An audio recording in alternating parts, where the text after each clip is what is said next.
अपन खेत के पैरला झंझला हो उन्हीं पैरला कांदी हाउस में लाके दे दहा दो दूधी डंडा मार खा हो।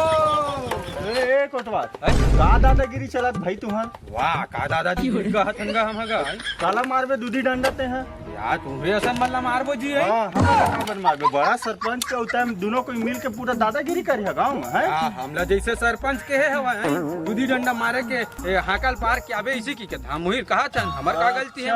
वो कुछ कही ते करत जाबे हमर काम है हाजी है अबे हम का कर सकत हन भैया जैसे हाका पारे की सरपंच ओसने हाकल पारबो जी है जैसने कहा तैसने करत है सब पिए खाए मिलत ना तेकर से हे हरे है पिए लेबे त हम तोरो में पी लेबो जी हमला डंडा मारबे तो हमन पिए पर देबो अरे आदमी ए ना भाई ते कार एकदम